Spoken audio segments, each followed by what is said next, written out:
Aimalefoa mai ai tō whanga malu. Ala whai mai whangunga le leile nei Taeao fōu Samoa. Whawhelo ai atu le suafa manu malo Yesu ke risolo tātou li whaola. O ia lava o le ao le kalesia. A o whawai papalava leo si o tātou no pele. O maia, se o tātou tāpua i atu i le atua.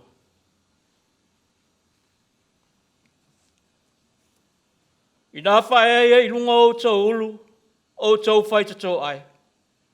Ia whaeaina i lunga o tau ulu, o tau pui pui o le whaavawawe. Se i ulu atu ai le tupu mamalu. O ai eale nei tupu mamalu. O le alii, le fita fita i le taua. I nā whaeaia i lunga o tau ulu, o tau whaita tō ai. Se i ulu atu ai le tupu mamalu. O le a tātou te talo mo le anganga pa ia.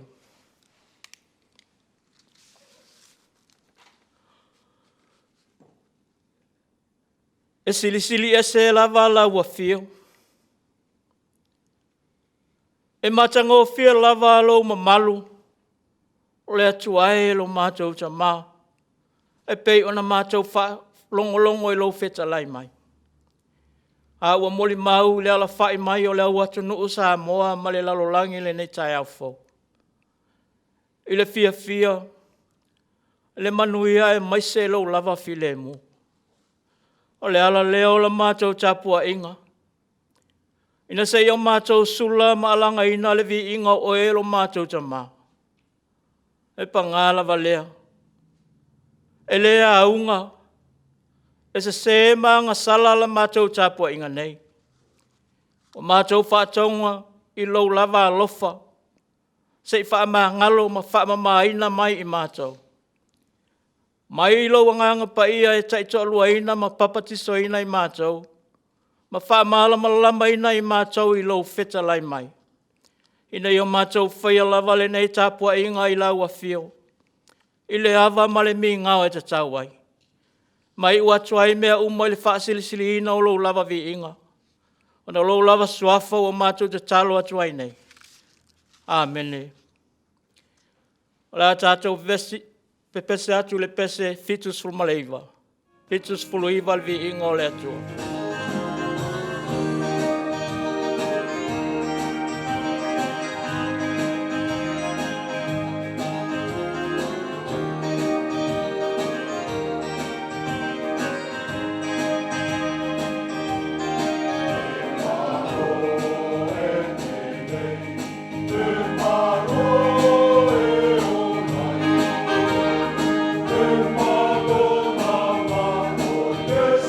Thank you.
tātou wifo matatalo I le tua. Lo mātou ta mai o le langi. O le atua o le soifua pea e whavavau lava. O le atua o ananafi. O le atua o le aso. Se ia o atu lava I le whavavau. O le atua oe o le malia I o mātou manao I aso uma. Maaso faiso. O le atua oe o le muamua ma le mulimuli. O oe o lo mātou malua papa. O oe fo I mātou te taulai I ai o mātou wha moe ngom. O le atua lava oe te tū le foe. E le ngata o lou malo I Samoa. Mātunu e mamau. Ua whapena fo I lau e kalesia. Ia te I lātou o e ua whātua matali tonu I Lausiva. Vi ia lava oe whavavau lava. Ua mātou whawhetai le neitu lā lo mātou atua. Ona o se lao le lei ua whaia I mātou. Masui o lau mālo. Whaia I mātou masui o lau e kalesia. Se o mātou whano no manu whatasi. Mātou te vivi ma whamanu I Lausiva e leo noa. Wa o lau alofa e tū maupea mo I mātou e whavavau. O lau alofa leo ma whaia o no mātou. Pūno nou se o mātou si le vi inga ma le whawhitai. A mata mai lava I taitai o lau e kalesia. Taitai o lau whainga mālo I Samoa. Mai mātou uma oe wa whātua I ate oe. Whawhitai tele lo mātou te mai. Whawhitai le nei awanoa mātango fie. Wa e whaunga ina ai au tama whanau. O e o lo au mau I atunu mamau. Se o mātou whaitau langa whatasi. Mātou te vi ia lo alofa ma lo wanga le lei ia I mātou. Whawhetai lau e kalesia. Ua whaia I mātou. Ma taitai o lau au ma lau ngā luenga I le nei Taeao. Se o mātou moli le vi inga I ate oe. Whawhetai lo mātou watua o no awanoa mātango fie. O awanoa e le au maua I mātou. Mātou te whāno no manu whatasi ai ma lau atu. Whawhetai tele lo mātou te mai. Whawhetai lo mātou atua. O lo e marutau pua au ina. Le whainga mālo si o mātou watu nu I Samoa. Ai mai se ai o talo talonga. Ale au whainga luenga te Tofi ale atua. O mātou mauai manu. Ai le o mala. Mātou te mauai le nei tū la. Whawhetai tele lo mātou te mai. Whawhetai ua maua so mātou sao.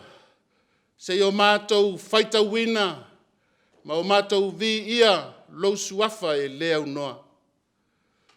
Whawhetai lo mātou te mai. Tele o lau te mau a inga. Ua e whasafua.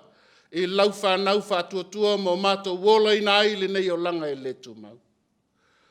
Mātou te vi ia pea oe I loa lofa ma louanga le lei. Ua e le whaita wina oe ua whātua I ate oe. Ua e whaita wina whātasi I mātou se o mātou Tapuaiga ma vivi I Lausiva.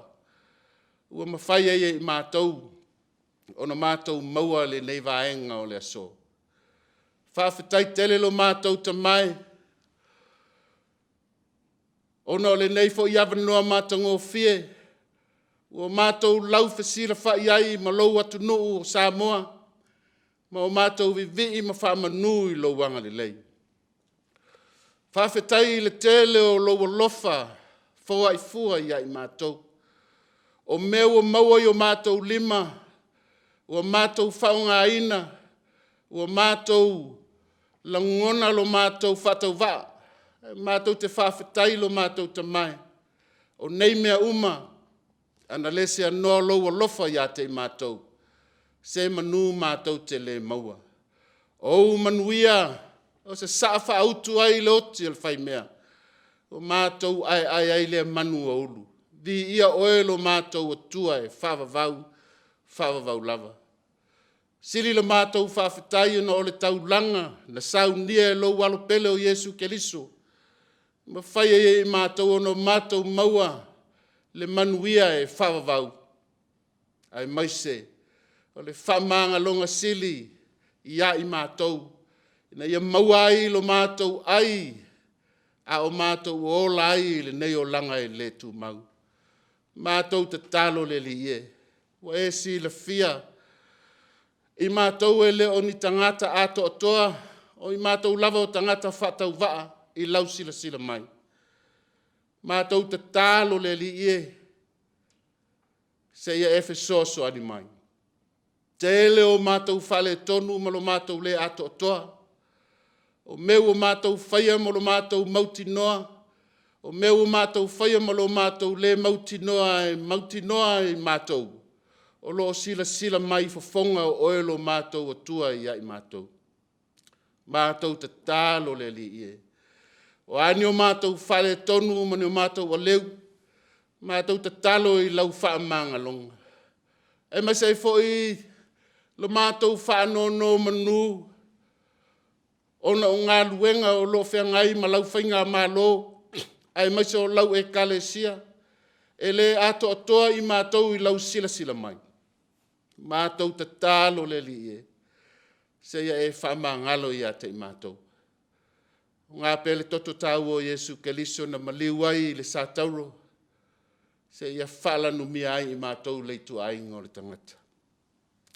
O mātou te talo le li e. O i mātou lava o se whanau e fia whai manuia. O mātou tu ina atu foi a te oe lau whainga mā lope o na iei le nei vai tau. Se ia e whamanuia ia te i lātou ma le lātou ngā ruenga whai. Lau whesoso ani manuia mō Samoa. Mātou te tālo le li e. Se ia e marutia i lātou i oa awanga le lei. Mātou te talo foi. Se ia e whamanuia i lau e kalesia wala tuai la mātou Tapuaiga nei. Se ia e valua tutusa so mātou manuia. O i lātou o e o loo au maumanu nofo si o mātou watu nu o Samoa. Ua whape nā fo i au tama whanau. O loo sa ili manu a wase manuia o Samoa mo a Taeao. Mātou te talo se ia e whamanuia i mātou. O manuia o loo whaumasoloi lo nofo a li lo mātou atua. Se ia e anga le leima e alofa mai. Fesoso ani mai a te i mātou.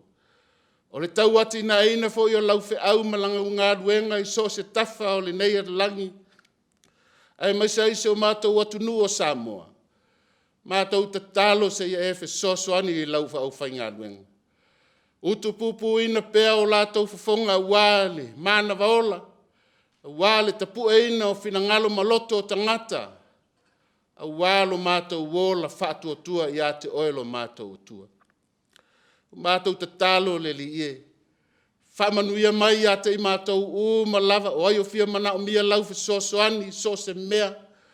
Anga le lei oelo mātou te mai. O i mātou foi o lono nofo mau i nei tafa o larolangi. Fesoso ani mai a te i mātou. Mātou te talo leo o mātou wole mo mātou wala au atu ai a te oelo mātou tua. Alofa mai e talia mai. Ono o Yesu lo mātou walii ma lo mātou whaola. Amen. O le fola ina o awhionga pa ia lo tātou walii o Yesu Keliso. O le whaitau ina o le tusi pa ia. O le a maua le tātou tusi whaitau i le nei vaenga o le aso.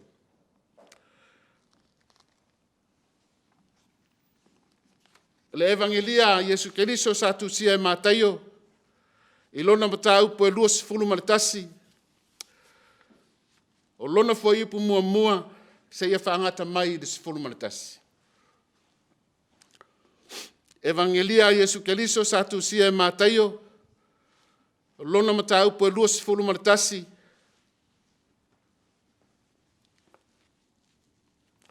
foipu mua, whangata mai le tifolu maritasi. Whafafonga o le au whaitawina. Ua lata i la tau i Yerusalema, ua o i pete whake i le maunga o olive. Ona awina atu ai lea, e Yesu o ona soo e tōlua. Ua whape atu i ate i la ua. Lua te o atu le ai ua lumanai o lua. Ona i loa atu lo le o lua o le asini ua nunoa. O lana tamafo i ua whaatasi maia. Lua te tatala ina i le tai mai i a Taeao. A whaifo i e whaiane se tasi se upu i a te o lua. I a o tau whai atu e manao i ai le li. O na tuu lo le i a te ia. Wo o nei mea uma. Ina ia taunu uai le upu o le perfeta. Ua whapea mai. I a o tau whai atu i le tama whawhine a siona. Whauta. O loa fio mai i a te oe lo tupu. Ua anga malu o ia. O lo tai tia i le asini. O le tama i asini foi. O na oa i leo i a soo. Ua whaia foi i la ua pei o na whetalai atu ai Yesu i a te i la ua. Ua la tai na mai foi le asini. Male tama i asini. Ua whae i ai o latou ofu. Ma whaatia tia i ai o ia. I le toe. O le toa tele o le moto tangata. Ua whafola o latou ofu i le ala. O isi foi o latou sala i lau la au. Ua fola si ai le ala. O le moto tangata ua mua mai ua muli. Ua ala langa i latou ua whapea mai. O sana i le alo tavita. Ia manuia lea fio mai le suafa o le li. O sana i mea upito lunga. Ua oo ia i Yerusalema. O na vevesi ai lea o le aiuma. Ua whapea ane. O ai ea le nei. O na whapea atu ai lea o le motu o tangata. O Yesu le nei le perfeta. Mai Nasareta i Galileia. Whamanuia mai le atua. I le whaita wina. Ma le fola ina. O ana fionga pa ia. Tu mau atu pea ia te ia lona lava vi inga. Nei maso uma lava. Whavavau lava. Amen. Ia mali e fo ia te e upo lo ngutu. Ma mafau faunga lo loto. Lea li e. Lo upapa male na titongi ola ina. O le launga le suafa ma malu le atua le tama. Le atua le alo ma le atua le nganga pa ia.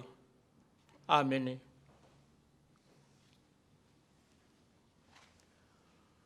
Mawal matua o le launga le nei aso, le nei Taeao.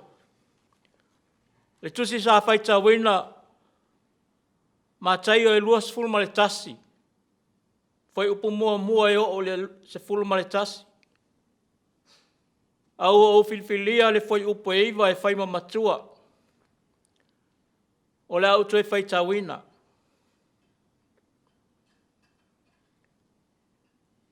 O le moto tangata ua mua. Mai ua muli. Ua alalanga i la tau. Ua whaapea mai. O sana i le alo ta avita. Ia manuia lea fio mai le suafo le li. O sana i mea o pito lunga. O le manatu au tu o le nei Taeao po le nei yaso e tusa ma le whasinonga le tusi whaita waso. O sana whaasa o loto i mātou. Ho sana set us free.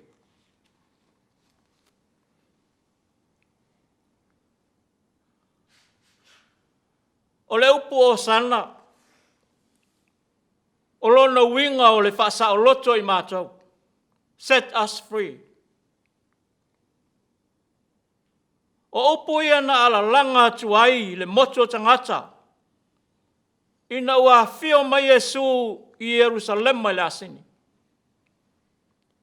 E ui lava na iai ma le au whaita tala. O le au tau lama. A o le moli maua mātai. E le file mō le fio atu o Yesu i le ai o Yerusalema. O lea ua vevesi Yerusalema. Lea ua whaapea ane nisi. O aile nei. O rana winga. Ese le mafua anga o le ala langa o tangata. Ina ua fio atu Yesu Yerusalema. Peitai o le ala langa na ilonga o na matua maonga ese. O le whaama mawhaina o le upu o sana. E fōlingo o lātou uma na ala langa o sana. O lātou nei na talitonu o lea ua tau nuu mai le mesia o le whaola. A wā o le wingo le o sana i le ngangana e leni. Ia e whaola. Set free.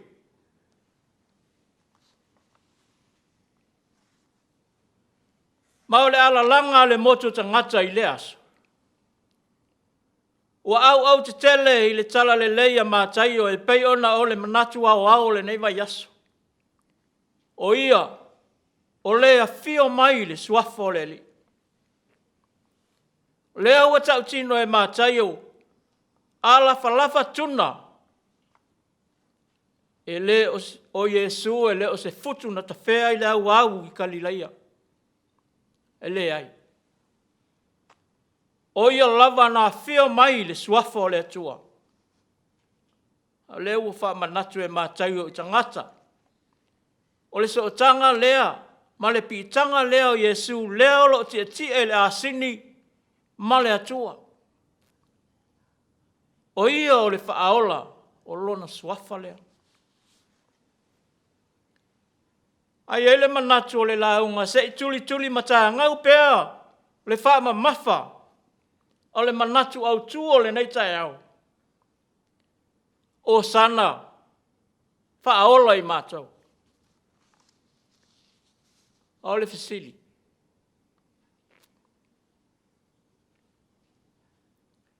Whaasa o loto mai lea. E mana tua foi. O lea lava i aile i uleo leola tau mia. Polonga ma leola pule sea o iutaia i Pulega Roma.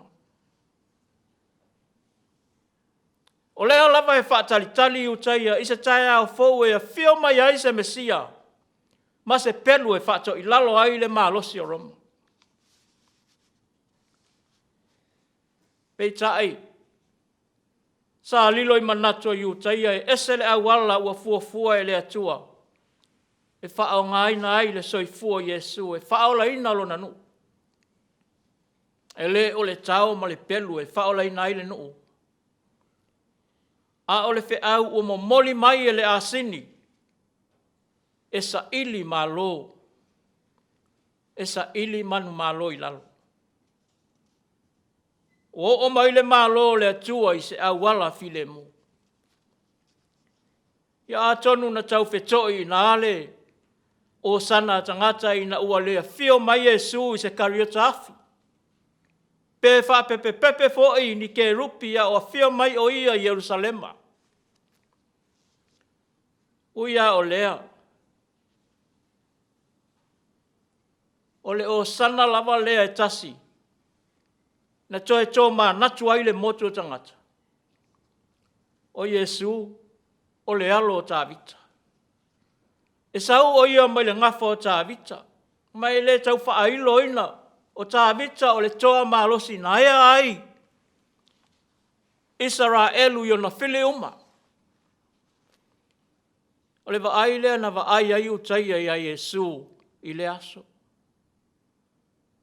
O le aso e ea ai le polonga ma le ola pule sea. Lea ua whao popo iai. Leisi o sana i lungo leisi o sana. Masava vali fia ai i Jerusalem. Ai talo whai. O whai tau ese tutu ila ma ape i le unga moni. O le o sana whaasa o loto i mātau. O le e osana ia whaasa loto i la tau mai le angasala. E a vea i le soifua Iesu matongi ola. O le taulanga e sili o na puapua ngātia. E oti matanga mo le nuu. O le taulanga e tasi ai afe whaasa loto i na iutaia. O le osana lea na fio mai ai Iesu e whaola. Ele o le pelu ma le tau ilo na limo. A o le pale tui tui ilo na ao, ma le tau ilo na itu. O te manatu, ana i loa i utai o le whai unga le o le ata. Ai lunga e ala lana o sanga, ia manuia le ua fio mai di suafo le li. O le wha manatu fo i lea, o le tale le lei mo lau wha fonga sa moa i le ne Taeao fo. A o le fesili. O a mai lau o sana i le atua, wha sa o loto i tātou. O moni e lau ma le fua mai i le ne Taeao. O Iesu o le ua fio mai i le suafo le lii. Ina ia tapu a au ina lo soifua molo wola. Ai le tali tanunga o le whailaunga. O lo whaalongo ina pea. Ma wa aia pea le ata lava lea e tasi. Na tupu i Yerusalema. I lo tātou si o manga. O le mua walau o sana. E mū lo le lima sui lo le wala au, whasa tauro ia te ia. Ua suia whafua se i. Le o sana, Yesu e, le atu ai whasa o loto mai. I la tau fo i nei na ala langa, ina ua manuia. O maua le manuia i le fio mai o le li. Ai o olo i popua ngā sui loa le o sana i le whaasa tauro. O le whi au wha manatu fo i lea i le nei Taeao. Au o le suia lau o sana. Au o le suia lau o sana leita. Ina ua wa ai atu o wa au mala ua tātou fo lau ai. A langa pea le o sana i taimi o le malu, ma taimi fo i o le sau. Wa awala ese mai le fio mai o le atua i le lalolangi, ma ona lu i tau. A wane i ngalo. O lo o iai ma le atua i lu i tau o le ola mativa. Suinga o le tau, o taua ma ve singa i atu nuu ma ainga. Aua ne sui ai lau o sana. Yesu e whaola mai mātou. Tātou whaatua tua pēa o Yesu lava. Ua whio mai le suafa o leli. E tapasa aina lau fo launga i le nei Taeao. Mai se fo i le nei aso i whi au mga luenga. O ne o tātou whaalangolango i so tātou poto ma le malosi e ngalo ai. Le o sana i le atua e whaola mai, ma whesoa soani mai ia i tātou o tangata vai. Tātou te maua, tātou mana o mia pēa lo na whaapapai mai i whaiwa ma tiuti o le nei aso. Ia manuia whe au malawa singa sa moae le atu nuk pele, i le lofo o le atua. O sana, ia manuia lea fio mai le suafa o le atua. Ono Yesu.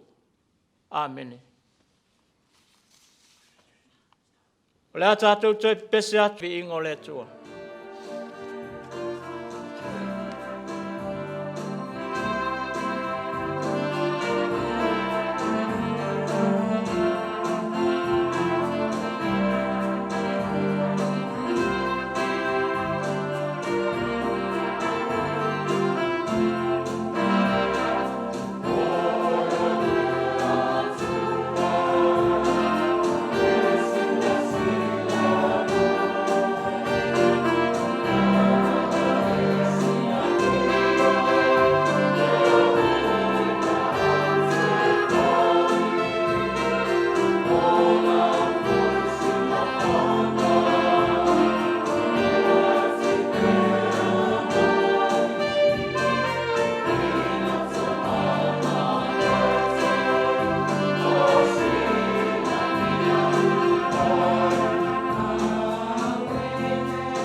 le talo whamanuia. O le manuia ma le file muola ua fio le atua lo mātou tama. Ma le lo fase tili ese o Yesu ke riso lo alo pele, ma lo mātou ali whaola. E maise le maftanga whai pea ma lau a fio a nganga pa ia. Tiu mau mai le ilungo Samoa ma lau whanau umolo ai tau malele. Tapuaiga ma mau mai iso se tulu ingo le lalolangi. Ai maise le lalolangi atoa. Nei masa umai o ile whaavavau lava. Amen.